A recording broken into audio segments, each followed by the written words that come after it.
5월 20일 오늘의 묵상입니다. 이사야 59장 1절부터 21절까지 말씀인데 오늘은 1절부터 끝까지 좀 전반적으로 봐야 되는데 하나님의 도우심을 경험한 적이 있으시죠? 근데 하나님의 도우심을 경험하지 못하게 되면 사람들은 이렇게 생각합니다. 하나님의 능력이 부족하신가? 하나님이 나를 돕지 않으신다면 하나님 나를 싫어하시는가? 하나님 내 기도를 안 들으시는 건가? 또 나는 돕지 않는데 다른 사람을 도우면 하나님은 저 사람만 도우시고 나는 안 도우시는데 편애하시는 건가?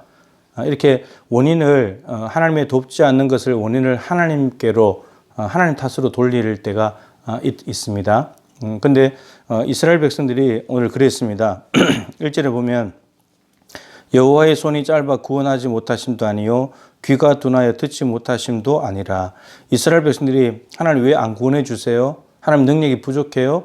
하나님 왜 우리 기도 안 들으세요? 이렇게 이제 이야기를 한다는 거죠. 그랬을 때 하나님께서 말씀하십니다. 내 손이 짧은 게 아니야. 나 손이 짧다는 것은 하나님 능력이 부족하다는 건데 나는 능력이 충분해. 너희들 구원할 수 있어. 그리고 너희들 내가 귀가 둔해서 못 듣는 게 아니고 내가 들을 수 있어. 하나님 말씀하시는 거예요. 아마도 어제 보았던 금식을 한다고 하면서 하나님 앞에 날마다 하나님께 나아가고 하나님의 뜻을 묻고 그리고 하나님의 처분을 기다리고 하나님께 가까이 있는 것을 즐거워하는 이들의 모습인데, 근데 이건 누가 봐도 훌륭한 모습인데, 그런데 그렇게까지 하는데도 하나님이 안 도와주시니까 하나님의 손이 짧은 거 아니야? 하나님이 우리 기도 안 들으시는 거 아니야? 이렇게 생각을 한다는 거죠. 그럴 때 하나님께서는 말씀하시기를 나는 그렇지 않다. 그러시면서 2절에 그 원인을 말씀하시죠. 오직 너희 죄악이 너희와 너희 하나님 사이를 갈라놓았고 너희 죄가 그의 얼굴을 가리어서 너희에게서 듣지 않으시게 함이니라. 원인이 하나님 때문이 아니고 하나님의 능력이 부족해서 기도를 안 들으시기 때문이 아니라 이스라엘 백성들이 죄악을 지어가지고, 그러니까 하나님과 이스라엘 백성들 사이에 이 죄가 있어가지고 하나님이 은혜를 베풀고 싶어도 베풀 수가 없다는 거예요. 얼굴을 가려버렸다는 거죠. 얼굴을 가렸다는 말은 은혜를 베푸시지 않는다는 건데 그 원인 제공은 백성들이 한 거예요. 하나님이 한 것이 아니고. 그래서 이런 거죠. 어제 이제 구름이 많이 끼었잖아요. 구름이 끼면 햇빛이 안 비치잖아요. 그렇다고 햇빛이 없는 건 아니죠. 하나님이 분명히 계세요. 근데 구름이 끼어져 있으면 하나님의 은혜의 직사광선이 비칠 수가 없죠. 그 구름에 막혀가지고. 우리가 만든 죄악이 이런 역할을 한다는 거예요. 그 죄는 이렇게 무서운 거예요. 하나님과 멀어지게 만들고 하나님의 은혜의 얼굴빛을 보지 못하게 만들고 하나님의 은혜의 직사광선이 비치지 못하도록 막아버리는 것이 죄입니다. 죄는 이렇게 무서운 거예요. 자, 그러면 하나님 때문이라고 생각했는데 하나님께서 아니야 너희들 때문이야 너희 자신을 돌아봐 이렇게 했다면 이제 이들이 깨달아야 될 것은 뭐냐면 어떤 죄가 있는지 하나님이 다 이야기를 해 주십니다. 정리하면 이렇습니다. 너희들 생각이 약해. 여러분 생각의 틀이 바뀌어져야지 생각이 바뀌고 느낌이 바뀌고 행동이 바뀐다 했죠. 그래서 생각 틀 자체가 악하기 때문에 악한 생각에서 악한 행동이 나오는 거예요. 그러니까 행동이 다 병들었어요. 손이 문제고 발이 문제고 입이 문제고 다 문제예요. 그랬더니 그 삶의 자리에는 평강이 없대요. 8절에 평강의 길을 알지 못하고 8절 끝에 평강을 알지 못하고 그리고 11절에 구원을 바라나 멀다는 거예요. 죄를 지으면 하나님과 멀어지기 때문에 이 죄를 짓게 되면 악한 행동들이 나오게 되고 그 결과로 은혜와 평강과 구원이 없어진다는 거예요. 이렇게 된다는 겁니다. 자, 그러면 하나님께서 이렇게 하나님 탓을 하는 이스라엘 백성들에게 너희들 돌아봐. 너희들 죄 때문이야. 이렇게 말했다면 그러면 이제 살 길은 뭐죠? 하나밖에 없어요. 죄를 고백하는 거죠. 인정하는 거죠.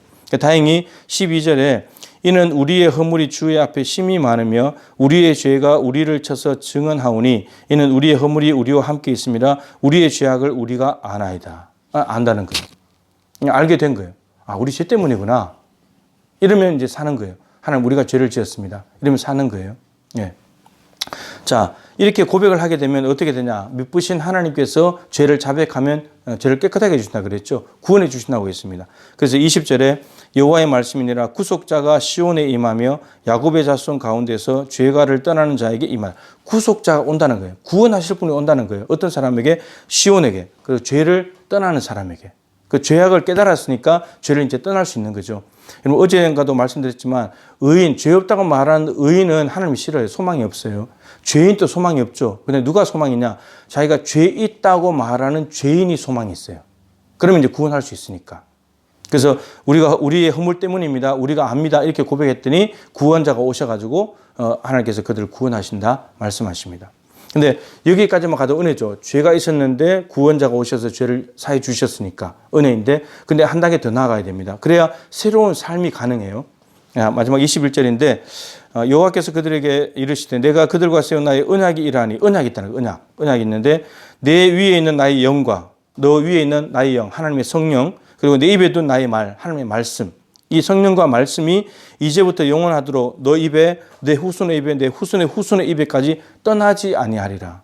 이 속에 넣어버리겠다는 거죠.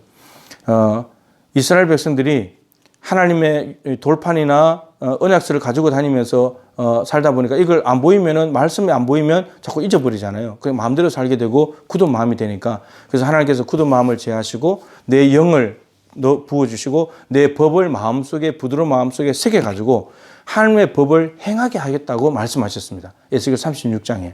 네, 그 말씀과 똑같은 거죠. 그러니까 중요한 건 이거예요. 죄를 고백하고 죄 사함을 받았는데 이제 하나님의 뜻대로 사는 삶이 있어야 되잖아요. 그래야 새로운 삶이 되니까. 근데 하나님의 법대로 사는 삶은 우리 힘만으로 안 된다는 거예요. 성령님이 오셔야 된다는 거예요. 그리고 중요한 것은 내 안에 의지가 있어야 돼요. 내가 말씀대로 살아야지. 이제 말씀대로 안 살고 죄를 따라서 마음대로 살았는데 하나님의 말씀대로 살아야지 하는 강력한 의지가 있을 때 성령님이 도와주셔가지고 성령의 욕구를 따라가게 되면 성령의 열매 맺는 삶을 살게 된다는 겁니다. 우리는 예수님과 피로 맺은 언약이에요. 언약 백성입니다. 이 자는 내 피로 세운 새 언약이니, 여러분 예수님의 피를 가지고 하나님과 언약을 맺었습니다. 예수님의 피를 가지고 언약을 맺는 순간 우리 안에 성령이 들어오시고 우리에게 말씀이 있습니다. 그렇다면 우리는 언약 백성으로서 하나님과 언약의 당사자로서 하나님의 법대로 살아가는 삶이 우리에게 반드시 나타나야 되고, 그렇게 될 때 피로 맺은 언약이 부끄럽지 않고 언약에 보답하는 그런 삶이 되겠죠. 오늘도 성령 충만하여서 하나님의 말씀대로 살고자 하는 의지를 가지고 살아서 성령의 열매를 맺어 하나님을 기쁘시게 할 수 있는 새로운 삶을 살아가는 저희들이 될 수 있기를 바라고, 여러분 자기의 죄를 볼 수 있는 것이 은혜입니다. 오늘 또 이 은혜가 충만하게 되시기를 주님의 이름으로 축복합니다.